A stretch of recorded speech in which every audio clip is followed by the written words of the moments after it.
Now, you were one of the earliest investors in Facebook, and I've been dying to ask what you think about the current controversies. You have this whistleblower, Frances Haugen, who has exposed some very uncomfortable truths about research that Facebook did on itself. What's been your reaction to her revelations? So, good for her for coming forward, good for Facebook for doing the research, bad for not like, well, you did the research, you discovered some things that were harmful, what are you doing about it? Right? It doesn't matter like the fact that you say, well, maybe it's complicated or difficult. It's once you discover something that is really potentially very dangerous and damaging, like what we should now hear from the company is, and here's when we saw these reports, here's the stuff we started doing. Here's the way we started making trade-offs against what might otherwise be in our interest, engagement, revenue, whatever, in order to solve these problems. And that's what you want to see from companies in leadership. So you're disappointed? I'm disappointed. Why? Well, because anything, like it's okay to have done the internal research and not reported it. That's okay, because like, look, this is a problem, we're fixing it. But you then start the work streams to fix it, right? And so on one hand you say, well, we have these reports and this issue, and what did we do? We disbanded the civics integrity group. You're like, well, that doesn't seem like you're working on it. It doesn't seem like the problem is fixed. So I think it's beholden on business leaders to say, look, when we hit these problems, we work on them. It doesn't mean, look, we didn't know this was going to be a problem. We didn't know it was going to be an issue. It's fair enough, right? And we're just, and by the way, we're following what customers want because they're clicking on things. But wait, there are these consequences, and we should do something about the consequences. It doesn't mean you can solve it perfectly, but you should be working on it. The research around children is particularly troubling. You have this research that shows that Instagram can be harmful to teenagers, and yet at the same time, you're exploring building social products for kids as young as 5 years old. Yeah. What's wrong with that picture? Isn't that a little terrifying? Well, I think there's a chance where sometimes that product for the 5-year-old is great, right? Like it could be really educational, learning, engagement, connectivity, but you have to study it and you have to get it right.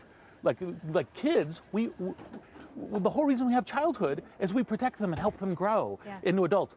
Everyone has a responsibility there. And at this point, can we trust Facebook to be building the social network for kids? I mean, let's be honest. Well, I think they have lost trust for good reasons with this, because you're not even responding to this crisis the right way. I think that to regain it, they have to be extra transparent. They have to come forward and say, look, here's our dashboards, here's our metrics, here is the ways that we are trying to work on this and do things. And that's the thing that is incumbent upon them to now start talking. Don't say, oh, we have problems with the whistleblower. Say, here's what we're working on, here's what we're doing, we know this is a problem, we're working on it. Have you talked to Mark at all, and how do you think he is handling this? Not yet. I undoubtedly think that they have a whole bunch of internal discussions going on right now, and I wouldn't want to interrupt. I mean, I'm happy to help however I can. I think he's a learner. I have optimism and hope that he will learn from this. I mean, I think his feet being applied to the fire is a good thing in this instance, and then he will go, okay, I now need to make sure that we are being fully investing in protecting children. And I think that's the stance the company needs to be at. So what is the solution? What is the role for regulation?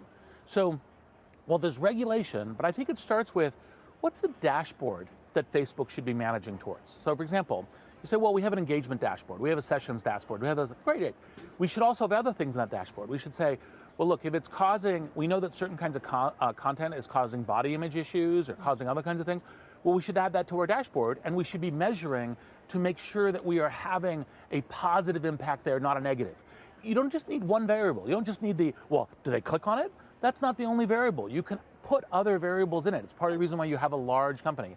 And that's the kind of thing that I would want to be hearing from Facebook about, we got it, and we know what we're working on, and these are some good metrics that we should work towards, and we are going to improve these metrics, and we're going to report on them, at least to our auditors, and we are going to work on this problem. So here's another way to ask the question. Is Facebook too big to govern and too big to govern itself? If you have a company with even the wisest people in charge, can they really be making decisions about every single moral, ethical, religious, political, legal issue in every single country around the world, in every language?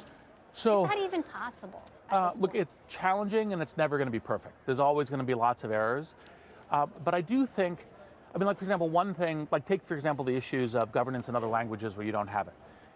We have AI that's getting much, much better on languages. Now, it's not quite there yet, but it's within 2 or 3 years, you suddenly have kind of the equivalent of a universal translator. That will make it easier. That doesn't solve all the issues. There's cultural issues. There's other kinds of things. There's a political revolution here. There's other things going on. But that being said, one of the benefits of having a central service is that you can invest in these kinds of protection mechanisms. You can invest in the AI. You can invest in that dialogue and making it happen. I actually think there are good things about global services as well, where we understand other people. So you don't necessarily think Facebook should be broken up? I mean, because the proposal has been break up the Instagram, WhatsApp, Facebook, or even break up Facebook India. That should be its own thing. So I precisely think the wrong answer is break up. Right. It's not to say that there aren't, like, start with accountability, start with transparency, start with the dialogue, what you're doing, see if you need regulation from that point of view. Maybe you need to do a public-private thing, this kind of thing. But breaking up means that you don't have the resources to invest in that centralized thing. Think about it this way. I break it up, and all of a sudden I got lots of 4chans and Reddits and everything else, and it's even more mayhem. So breaking up is not the answer. Do you think the algorithm is the problem, A, and B, do you think they should be choosing people over profit more often?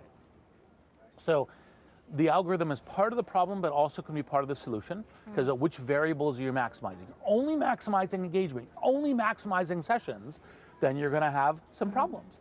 And that is, to some degree, they may not be doing it for profit reasons, they may be doing it for engagement reasons or strategic, or just like saying, hey, this is what people want, they're clicking on it, that's what they want, hey, they're choosing it. But you should, part of the whole point about exhibiting good governance is to say, yeah, we're going to have lots of engagement, we're going to have lots of people clicking on things, but we're also going to pay attention to good health for them based on the research we're doing. Would you encourage others at companies, whatever company they are, who might have a problem with what's going on in their company to come forward? Well, if you don't know what to do, absolutely.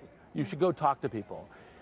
It's fine. I actually was not dismayed by the fact they did the research and that they were not initially disclosing the research. But then you should start working on it. You should start doing things to solve it. And then, of course, a whistleblower comes forward, so then you should be able to show, like, oh yeah, we did that research, and here's the stuff we started doing to try to fix it. That's the right response.